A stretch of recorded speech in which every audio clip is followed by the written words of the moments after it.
I stood in my garage, surrounded by the gleaming vintage cars I'd poured my heart into for over a decade. My mother-in-law, Margaret, swept in with a smug grin, her voice dripping with the confidence of someone who thought they held all the cards. "I sold your car collection, Alexandra," she declared, as if it were a trivial matter. "It's for a family emergency. The buyer will be here tomorrow." My jaw tightened, but I stayed calm. The air felt thick with tension as I glanced at my treasures: a 1967 Mustang Fastback, a 1963 Corvette split window, a 1970 Dodge Challenger, and my absolute pride and joy, a 1965 Shelby Cobra. Each car wasn't just a vehicle. It was a labor of love, years of meticulous restoration, countless late nights in this very garage, and memories that ran far deeper than polished chrome and gleaming paint. My name is Alexandra Carter. At 35, I'd built what many considered one of the finest private vintage car collections in the state. But Margaret didn't understand that these cars weren't just shiny toys. They were my livelihood, my passion, my legacy. She thought she could waltz in and dismantle everything I'd worked for, all to bail out her precious son, Thomas, whose latest business venture was predictably crumbling. I stood in my garage, surrounded by the gleaming vintage cars I'd poured my heart into for over a decade. My mother-in-law, Margaret, swept in with a smug grin, her voice dripping with the confidence of someone who thought they held all the cards. "I sold your car collection, Alexandra," she declared, as if it were a trivial matter. "It's for a family emergency. The buyer will be here tomorrow." My jaw tightened, but I stayed calm. The air felt thick with tension as I glanced at my treasures: a 1967 Mustang Fastback, a 1963 Corvette split window, a 1970 Dodge Challenger, and my absolute pride and joy, a 1965 Shelby Cobra. Each car wasn't just a vehicle. It was a labor of love, years of meticulous restoration, countless late nights in this very garage, and memories that ran far deeper than polished chrome and gleaming paint. My name is Alexandra Carter. At 35, I'd built what many considered one of the finest private vintage car collections in the state. But Margaret didn't understand that these cars weren't just shiny toys.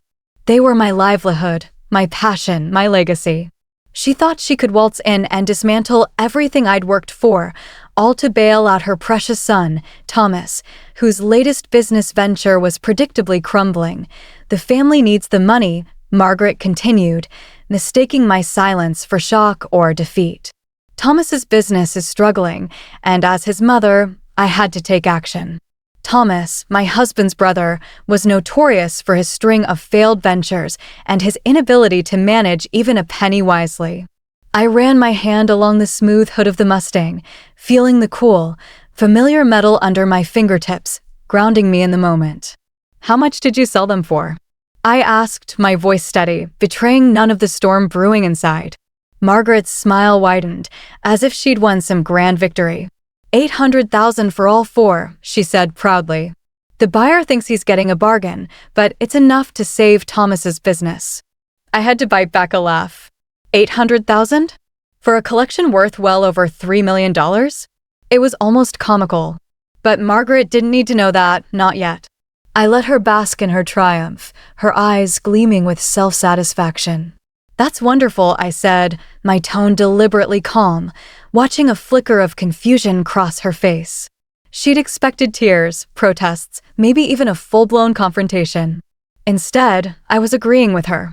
"Well, yes, it is," she stammered, suddenly uncertain. "The buyer will be here at noon tomorrow. I'll need the keys and the paperwork." I nodded, walking slowly to my workbench where I kept the car's documents. "Of course," I said, my voice smooth as silk. "Family first, right?" Margaret's triumphant smile returned, brighter than ever. "Exactly," she said, her confidence restored. "I knew you'd understand once you thought about it. After all, these cars just sit here most of the time. At least now they'll serve a real purpose."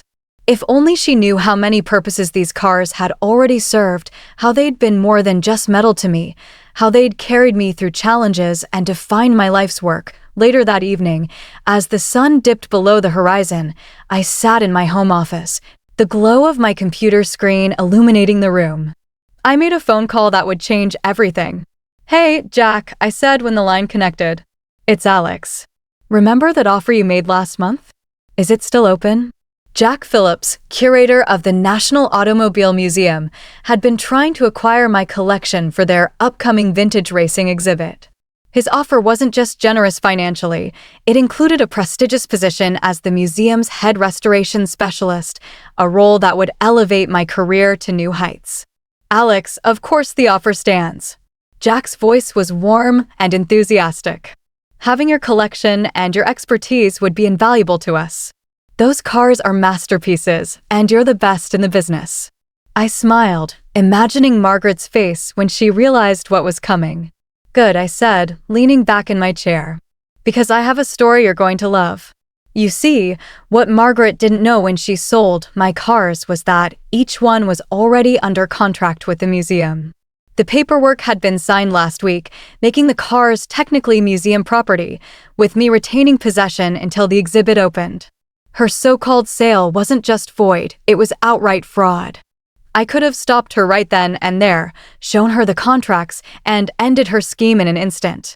But years of her interference, her constant prioritizing of Thomas over everyone else, her dismissal of my passion as a mere hobby, had taught me something valuable. Sometimes, the best revenge is letting someone walk right into their own trap. The next morning, I waited in the garage, keys and paperwork neatly organized, ready for the showdown. Right on schedule, Margaret arrived with Thomas and a man I assumed was their buyer.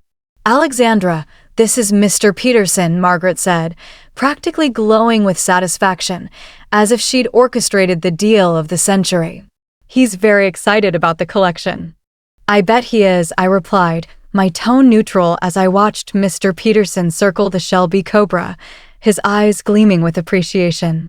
"These are absolutely stunning," he said, reaching for the keys I held. "The paperwork's all ready." I smiled, handing over not the ownership documents Margaret expected, but copies of the museum contracts. "Everything's right here," I said, my voice calm but laced with anticipation. Margaret, noticing Mr. Peterson's expression shift from excitement to confusion, hurried over to peek at the papers. "What's wrong?" she demanded, her voice sharp. "What are these?" Mr. Peterson's face hardened as he read. "These cars," he said slowly, "appear to be the property of the National Automobile Museum. Any private sale would be illegal." The color drained from Margaret's face, her eyes wide with disbelief. "That's impossible," she snapped. "Alexandra, what is this?" "This," I said, pulling out my phone to record their reactions, "is what happens when you try to sell something that isn't yours to sell." Thomas started backing toward the door, his face pale, but I wasn't done, not by a long shot. The best part of my plan was still to come, and I wanted to make sure they all understood exactly what they'd walked into. Margaret sputtered, her perfectly manicured hands trembling as she gripped the museum contracts. "But these are just cars," she cried, her voice rising in desperation. "This must be some kind of joke." I walked over to the Corvette, running my hand along its pristine chrome trim, the metal cool and familiar under my touch. "Actually, Margaret," I said, turning to face her, "this joke is worth about $3 million.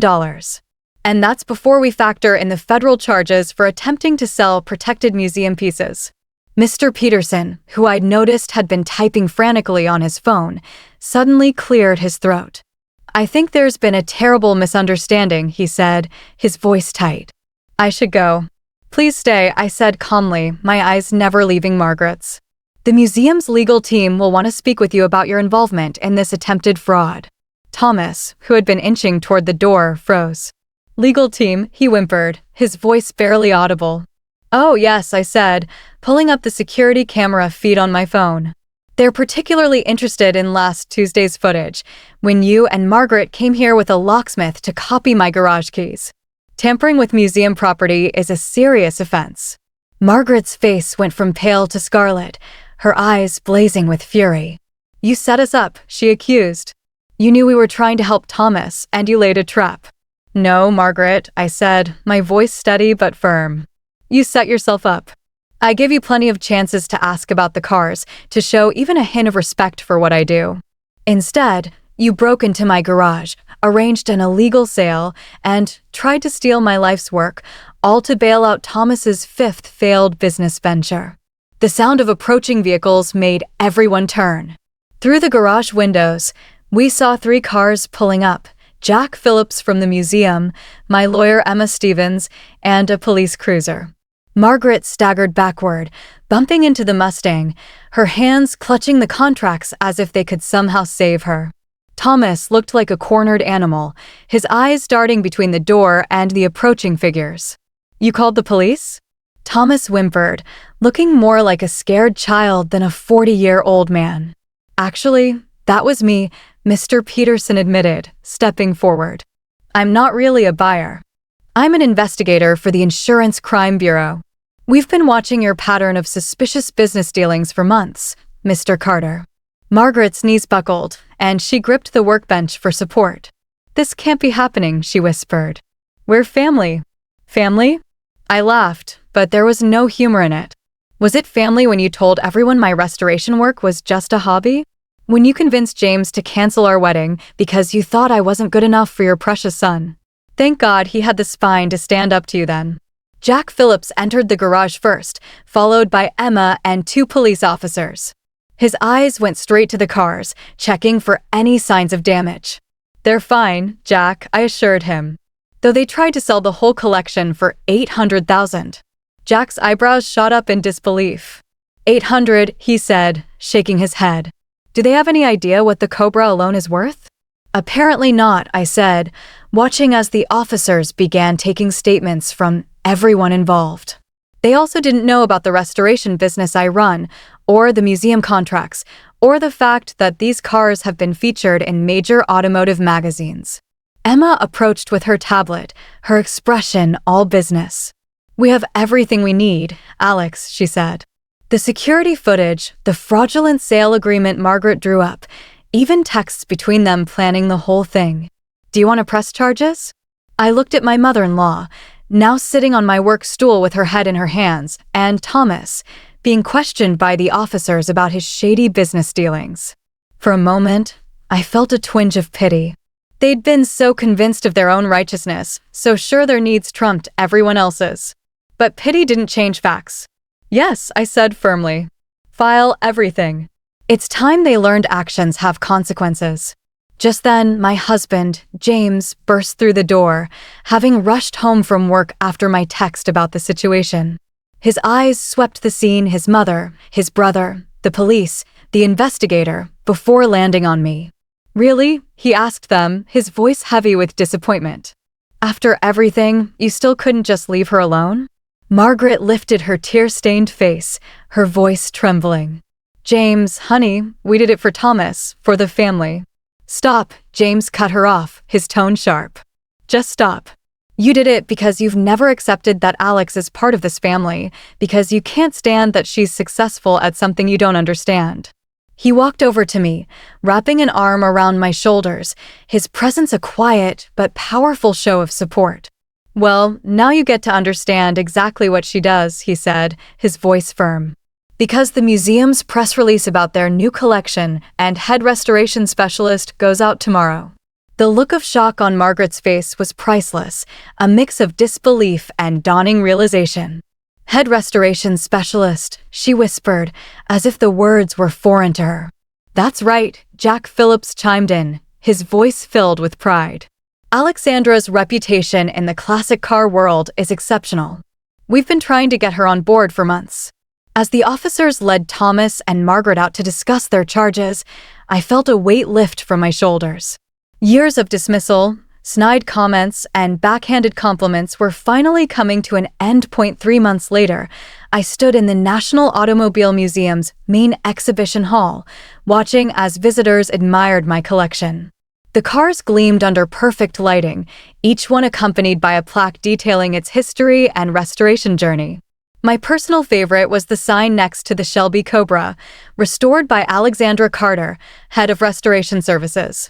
Every time I saw it, I couldn't help but think of Margaret's face when she learned what her attempt to sell my hobby had cost her. The fraud charges had hit both her and Thomas hard. Thomas faced significant legal consequences for his pattern of suspicious business dealings, while Margaret's reputation in her precious social circles was in tatters. The local papers had run the story with headlines like "Mother-in-law's classic car heist backfires," turning her scheme into a cautionary tale. But for me, the real victory wasn't just their downfall, it was what came next. "There's my star curator," Jack called out, approaching with a group of people in expensive suits. "Alexandra, I'd like you to meet some board members from other automotive museums. They're very interested in your restoration techniques." As I chatted with them about paint matching, engine rebuilds, and the art of preserving automotive history, I caught sight of a familiar figure hovering near the entrance, my father-in-law, George. Unlike Margaret, he had no part in the attempted theft, and the whole incident had apparently opened his eyes to some uncomfortable truths about his wife and son. "Excuse me," I said to the group, making my way over to him. "Alexandra," he said quietly, looking around the exhibition hall with awe. "This is incredible. I had no idea." I smiled, genuinely glad to see him. "Would you like a tour?" He nodded, following me as I walked him through the collection. Unlike Margaret, who'd never shown any interest in understanding my work, George asked thoughtful questions about each car's history and restoration process. As we stood before the Mustang, he said, "You know, I used to restore old radios when I was younger. Nothing on this scale, but I understand the satisfaction of bringing something back to life." "Why did you stop?" I asked, sensing there was more to the story. He sighed, his eyes distant. "Margaret thought it wasn't sophisticated enough for our social circle. Said it made us look common." I could hear years of suppressed passion in his voice, dreams set aside to maintain appearances. Like mother, like son, Thomas had inherited Margaret's disdain for genuine work and craftsmanship. "It's never too late to start again," I said gently. "We have a small restoration workshop for kids here at the museum.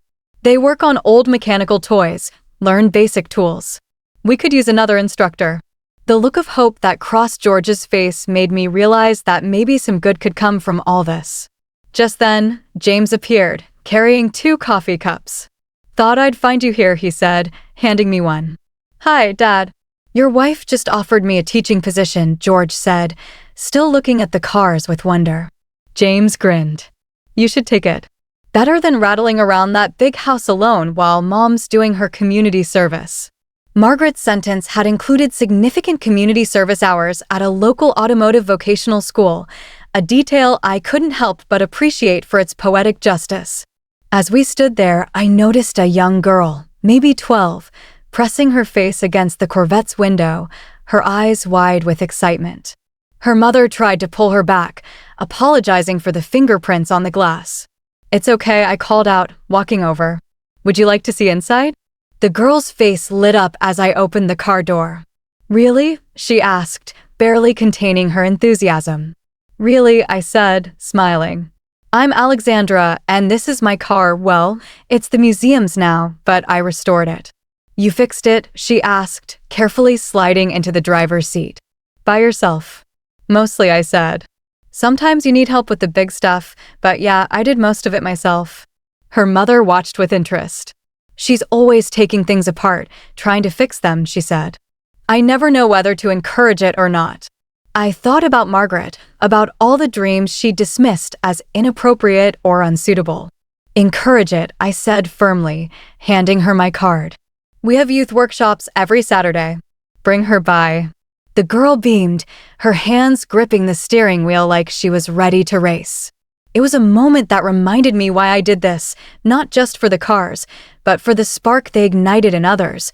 Later that evening, as James and I locked up the museum, I paused to look at my cars one last time. They looked different here, more prestigious, perhaps, but still mine in all the ways that mattered. James wrapped his arms around me from behind. "Penny for your thoughts?" he asked. "Just thinking about how things work out," I said, leaning into him. "Your mom tried to take all this away, but instead, she gave me a bigger platform, a chance to help kids like that girl today." "And Dad," James added. I haven't seen him this excited about something in years. I turned to face him, a mischievous smile spreading across my face. You know what the best part is? Margaret's community service starts next week. Wait until she finds out she'll be assisting my youth workshop program. James burst out laughing. You didn't. I did, I said, grinning. After all, she's always talking about the importance of family. Now she gets to help her father-in-law teach kids about restoration work. As we walked to our car, I couldn't help but smile. Sometimes, the best revenge isn't about getting even. It's about building something better from the wreckage of someone else's mistakes. Margaret had tried to tear down what I'd built, but instead, she'd helped me create something even more meaningful, a legacy that would inspire others for years to come. And that was worth more than all the vintage cars in the world. Please feel free to comment below if you liked this. Remember to like and subscribers for more.